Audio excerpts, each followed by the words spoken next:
اللہ الرحمن الرحیم۔ سید Islamic teacher کے بھائیوں اور بہنوں، السلام علیکم ورحمۃ اللہ وبرکاتہ۔ پیارے ناظرین، شروع اللہ کے بابرکت نام سے جو بڑا مہربان نہایت ہی رحم کرنے والا ہے۔ لاکھوں کروڑوں درود و سلام حضرت محمد صلی اللہ علیہ وسلم پر اور ان کی آل پر۔ ناظرین، آج کا یہ وظیفہ اللہ تعالیٰ کے ایک نام اللہ الصمد کا ہے، جس کا معنی ہے اللہ بے نیاز ہے۔ اس سے پہلے کہ ہم ویڈیو کو شروع کریں، اللہ کی بارگاہ میں دعا کر لیتے ہیں، کیونکہ بہت سے بھائی اور بہنیں دعا کے لیے خاص نام لکھتے ہیں پچھلی ویڈیوز میں۔ اگر آپ بھی ہماری خاص دعا میں شامل ہونا چاہتے ہیں تو کمنٹس میں اپنا نام لکھ دیں، انشاءاللہ آپ کو بھی خاص دعا میں شامل کیا جائے گا۔ اور دعا میں آمین ضرور کہا کریں، یا لکھ دیں یا لائک کر دیں، یہ بھی آپ کا آمین شمار ہوگا۔ اللہم صلی علی محمد وعلی آل محمد کما صلیت علی ابراہیم وعلی آل ابراہیم انک حمید مجید۔ اللہم بارک علی محمد وعلی آل محمد کما بارکت علی ابراہیم وعلی آل ابراہیم انک حمید مجید۔ اے اللہ، تو رحیم ہے، کریم ہے۔ جو بھائی اور بہنیں اس وقت مجھے سن رہے ہیں، مجھ سمیت تمام کے گناہوں کو معاف فرما، تمام کی مشکلات کو دور فرما، پریشانیوں کو دور فرما۔ اے اللہ، جو بھائی اور بہنیں خاص طور پر دعا کے لیے نام لکھتے ہیں، آپ ان تمام ناموں کو جانتے ہیں، تمام کی جائز حاجات کو پورا فرما، تمام کو رزق حلال عطا فرما، برکتوں والا روزگار عطا فرما، بے اولادوں کو نیک صالح اولاد عطا فرما۔ جن بھائیوں کی اور بہنوں کی شادی نہیں ہو رہی، رشتوں میں رکاوٹیں ہیں، اے اللہ تمام رکاوٹیں ختم فرما کر نیک رشتے عطا فرما۔ ان دعاؤں کو نبی صلی اللہ علیہ وسلم کے طفیل قبول فرما، آمین۔ اللہم صلی علی سیدنا و مولانا محمد وبارک وسلم۔ پیارے ناظرین، غربت اور بے روزگاری آج کل بہت زیادہ بڑا مسئلہ ہے، اور تقریباً ہر بندہ ہی آج کے حالات کے اعتبار سے پریشان ہے۔ اگر کوئی بھائی بہن جاب کرتے ہیں تو ان کا پورا مہینہ بھی اس تنخواہ سے نہیں گزرتا، لیکن آپ نے پریشان اور نا امید نہیں ہونا۔ اللہ رب العزت بڑا رحیم اور کریم ہے، اپنے بندے سے بہت پیار کرتا ہے۔ جب بندہ اس سے عاجزی اور انکساری کے ساتھ مانگتا ہے تو وہ ذات عطا کرتی ہے، اور یہ حالات آتے رہتے ہیں، آزمائشیں آتی رہتی ہیں۔ جیسے کسی نے کوئی کاروبار شروع کیا، کوئی بزنس شروع کیا، اور اچانک اسے نقصان آ جاتا ہے، اور وہ زمین پر ایسے گرتا ہے کہ پھر وہ گاڑیاں، وہ محل، وہ عیش و آرام سب کچھ تباہ ہو جاتا ہے۔ اور ایک غریب آدمی، ریڑھی لگانے والا، گاڑی چلانے والا، دکاندار، کوئی بھی ہو، گھر سے نکلتا ہے، شام کو واپس گھر کو آتا ہے تو خالی ہاتھ لوٹتا ہے۔ ان تمام بھائیوں کے لیے ایک خوبصورت وظیفہ لے کر آیا ہوں، لیکن غریب آدمی کے لیے ایک بہت ہی خوبصورت بات ہے۔ جب میرے اور آپ کے پیارے نبی حضرت محمد صلی اللہ علیہ وسلم نے ہجرت کی تو آپ اونٹ پر سوار تھے، اور بڑے بڑے لوگ، وڈیرے لوگ، شہنشاہ لوگ کھڑے ہو گئے آپ کے استقبال کے لیے کہ حضور صلی اللہ علیہ وسلم، آپ ہمارے گھر تشریف لائیں۔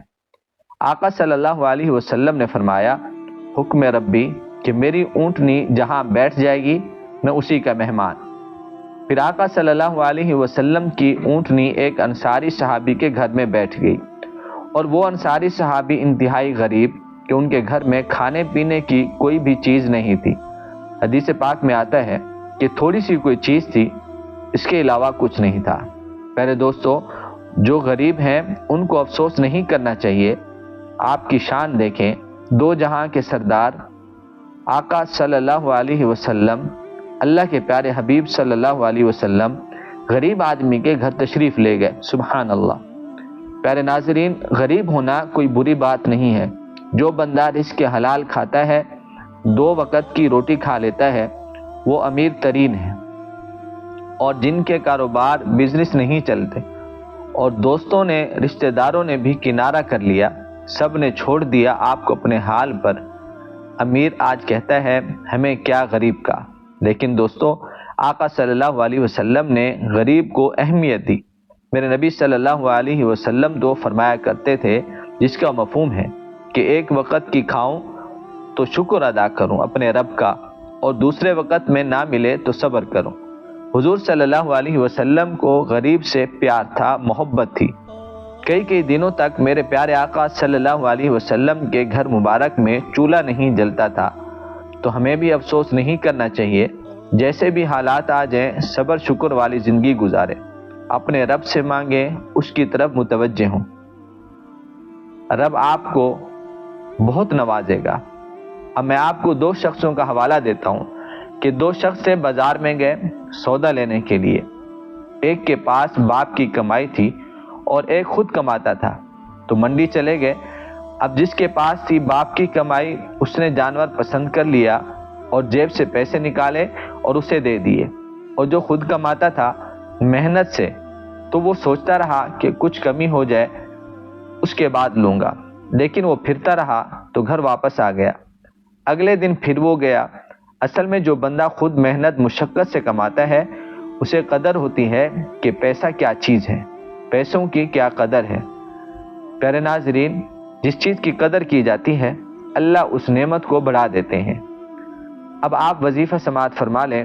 دھیان کے ساتھ آپ نے ویسے ہی کرنا ہے جیسے اس ویڈیو کے اندر ہم آپ کو بتائیں گے۔ آپ نے فجر کی نماز کے بعد 1000 بار پڑھیں اللہ الصمد، اللہ الصمد۔ آپ روز کا معمول بنائیں، اور ہو سکتا ہے بیچ میں آپ کو کوئی پریشانی ہو، کیونکہ شیطان آپ کو پڑھنے نہیں دے گا کہ آپ نے اللہ کا ذکر شروع کر دیا۔ اللہ فرماتا ہے ہم جس کا چاہیں رزق بڑھا دیں، جس کا چاہیں ہٹا دیں، یہ اس کی مرضی ہے۔ اللہ پاک کہتا ہے مجھ سے رزق طلب کرو، میں رزق کا مالک ہوں، اور اللہ وہ ذات ہے کہ اگر اس ذات سے نہ مانگا جائے وہ ناراض ہوتی ہے۔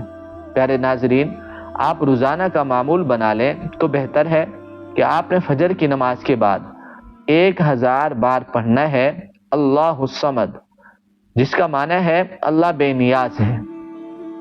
پھر اس کے بعد آپ نے دعا کرنی ہے، اپنی ضرورت کو، اپنی مشکلات کو، اپنی پریشانیوں کو آپ نے اللہ کو بتانا ہے۔ انشاءاللہ چند ہی دنوں میں آپ دیکھیں گے آپ کے حالات اس اسم اعظم اللہ الصمد سے کیسے بدلتے ہیں۔ اللہ ہمیں عمل کی توفیق عطا فرمائے۔ اللہ ہم سب کا حامی و ناصر ہو۔ السلام علیکم ورحمۃ اللہ وبرکاتہ۔